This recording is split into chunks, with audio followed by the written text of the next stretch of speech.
Assalamualaikum warahmatullahi wabarakatuh. Waalaikumsalam warahmatullahi wabarakatuh. Alhamdulillah Sobat Ngaji ID dimanapun berada. Sekarang kembali lagi bersama kita Kang Abdul dan Kang Majid, yang dimana kita akan mereaksi tentang BPJS yang sedang kisruh lagi nih. Iya. BPJS tuh seakan-akan tuh nggak ada titik terangnya. Sekarang ini yaitu di RUT BPJS Kesehatan ke anggota DPR kalau bisa tangani data PBI saya gaji. Tuh coba. PBI itu apa? PBI itu bentar ya. Penerima bantuan iuran.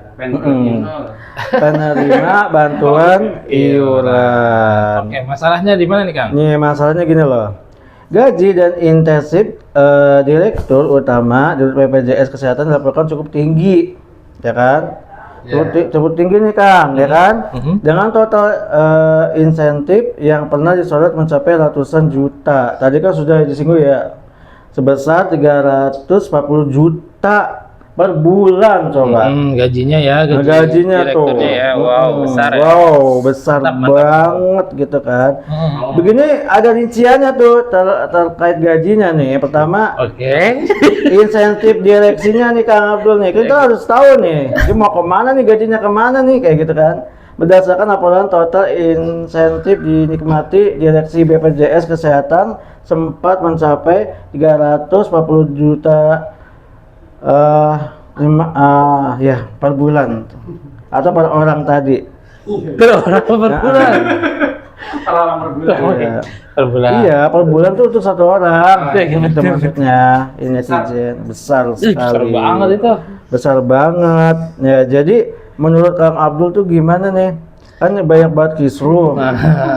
Kisruhnya itu apa kisruhnya? Maksudnya gajinya kegedean. Kegedean gajinya. Harusnya idealnya berapa? Harusnya idealnya itu ya sebagai Nih jadi, ini Kang Abdul nih ya. Iya. Ngomong ideal atau enggaknya itu memang ya namanya pemerintah ya. Ya nggak bakal bisa puas dengan gaji. Dia pengennya tinggi-tinggi terus gitu ya. Manusia ya. Manusia. Direktur Utama BPJS Kesehatan namanya Ali Gufron Mukti nih netizen. Ya merespon keras anggota DPR yang menilai BPJS Kesehatan tidak proaktif mengantisipasi terjadinya masalah. Masalah apa nih? Penerima bantuan iuran atau PBI tadi tuh ya, non aktif yang tidak bisa berobat pada awal Februari lalu. Kenapa tidak bisa berobat?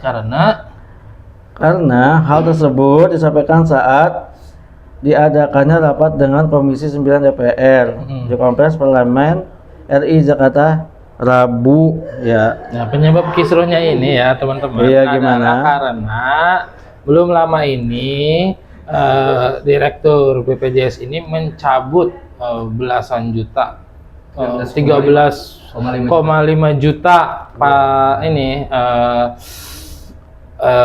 orang-orang yang menggunakan BPJS itu ya, yang PBI yang gratisan lah ya, gampangnya lah ya, yang gratisan dicabut, jadi tidak aktif lagi. Otomatis karena tidak aktif maka mereka tidak bisa berobat. Padahal ratusan ribu orang yang membutuhkan karena penyakitnya parah, Kang. Seperti misalnya cuci darah, cuci darah, terus kanker, ginjal ya. Iya, ginjal. Yang mana itu tuh harus segera ditanganin gitu loh. Kalau tidak ditanganin maka bisa menyebabkan kematian. Iya. Nah, ini kenapa sih? Akar masalahnya dari mana ya? Akar masalahnya ujung-ujungnya ya mereka juga BPJS ini, pihak BPJS nggak mau disalahkan awalnya gitu. Mereka atas nama dari keputusan dari Kementerian Sosial juga gitu. Yang dari dasar itulah mereka melakukan keputusan tersebut. Nggak mau disalahin di sini. Namun pada akhirnya tetap orang-orang yang memakai PBI ya, yang masuk ke PBI, pasien BPJS ini, kalau kasusnya yang cuci darah gitu atau yang kanker itu tidak harus diterima oleh rumah sakit, nggak boleh ditolak. Iya, seharusnya. Katanya begitu, tapi fakta di lapangan nggak begitu, karena rumah sakit juga nggak mau kalau pasiennya itu non aktif gitu, karena dia nggak dapat dana gitu, nggak dapat dana, pokoknya harus menunggu pasien ini aktif dulu statusnya, baru bisa berobat. Jadi beda nih antara yang di pucuk ngomongnya begini, dibawa prakteknya di rumah sakit nggak nyambung. Iya. Akhirnya ya rakyat lagi yang menjadi korban. Jadi tetap rakyat harus bikin surat keterangan tidak mampu ke RW, ke RT RW, ke kelurahan. Kalau dari kondisinya seperti itu gimana? Iya, jadi sakit, suruh, aduh. Ibaratnya kayak di pingpong gitu loh. Astagfirullahaladzim. Udahlah sakit, miskin ya, disuruh bikin SKTM, di daftar lagi ke dinas sosial. Sampai sana belum tentu langsung aktif. Iya. Sementara berobat harus segera. Ya, namanya iya seperti kemarin tuh yang di Sumatera itu ya, yang di Padang itu, yang seorang siswa kelas 12 ya, di SMK itu dia tolak 2 rumah sakit gitu coba. Iya. Dia kanker otak sampai meninggal gitu. Gara-gara kanker otak, gara-gara ya nggak diterima di dua rumah sakit BPJS itu. Nah, iya, ini menunjukkan apa? Menunjukkan kegagalan. Namun kan yang mau kita kritikin ya, ini kan si dirutnya ini dengan gaji besar gitu, ketika di sidang di DPR, dia justru mengucapkan kata-kata yang lagi-lagi bikin kesel. Apa tuh? Ya itu tadi, kalau Bapak itu mampu ngurus data PBI, ya, silakan Bapak aja yang ngurus, nanti saya yang gaji. Lah gimana? Ya, Anda udah gaji besar-besar itu untuk gaji. itu. Kalau Anda emang nggak sanggup, ya mundur dong. Iya, gimana caranya? mundur, kan? Dia kan bekerja untuk masyarakat. Iya. Seharusnya mundur aja, kok berani ya? Oh malah kayak gitu. Berarti kan itu menunjukkan ketidakmampuan Iya, dia dalam bekerja. Iya. Kalau dikritik dia diterima. Ini kan menyangkut nyawa orang. Ya, itu gimana? Lagi-lagi ini. Iya. Kalau memang udah, padahal kan bicaranya jaminan kesehatan. Ini malah jaminan apa tau? Nggak ada yang dijamin. Nggak ada yang dijamin udah. Karena pada dasarnya juga kan BPJS kan berbayar juga kan. Itu kan ibaratnya yang tidak berbayar ini dibantu oleh yang berbayar ceritanya. Jadi gotong royong. Padahal kan ya itu lagi, yang namanya kesehatan itu harusnya tanggung jawab negara, bukan tanggung jawab rakyat. Ini mah rakyat yang harus bayar patungan untuk mengobatin rakyat yang lainnya sendiri. Sedangkan itu yang tadi yang sebesar 300 jutaan itu buat dia untuk apa ya? Ya buat apa? Dia kan digaji kan untuk melayani rakyat. Kok giliran itu disuruh rakyat sendiri yang ngatur, gimana caranya sih? Nah itu dia, sistem ini emang udah kacau, Pak. Oh, dari sistem. Karena kapitalisasi lah ya.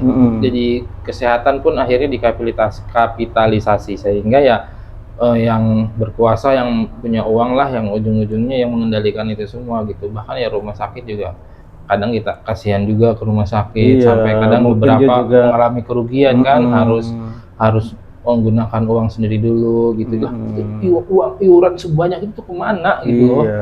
Kayak negara kayak nggak punya uang aja untuk sekedar mengurusi kesehatan gitu loh. Padahal itu kan kesehatan wajib gitu loh, diurusi. Inilah kalau negara hanya sebagai regulator ya, bukan yang melayani, tapi yang regulasi aja, hanya cuma sekedar bikin regulasi ini, bikin regulasi itu, tapi praktek di lapangan benar-benar nol. Iya, jadi memang secara tidak langsung kita nggak serta-merta menyerahkan 100% rumah sakit. Berarti ya rumah sakit juga terkadang tuh dia bingung untuk menolak. Biasanya kan kalau misalkan ginjal, paru-paru dan sebagainya kan harus ada apa sih namanya, alat-alat yang canggih. Nah, alat-alat itu nggak ada, ya dia bingung juga. Kayak gitu. Iya, jadi di sini kita nggak bisa 100% menyalahkan rumah sakit yang menolak, tapi yang menyalahkan adalah kenapa pemerintah yang melalui badan BPJS-nya itu tidak bekerja secara maksimal, tidak memberikan fasilitas yang maksimal, sehingga rakyat dipersulit lagi gitu ya. Lagi-lagi rakyat lagi belum lagi kalau bicara BPJS ini kan ya kayak misalnya obat-obatannya juga kan kadang kualitasnya jelek ya kan. Sehingga banyak orang ketika ingin berobat itu ya udahlah mandiri aja. Tapi mandiri yang berbayar gitu ya. Kadang mau obat warung ujungnya ya. Obat warung. Nah, kayak gitulah.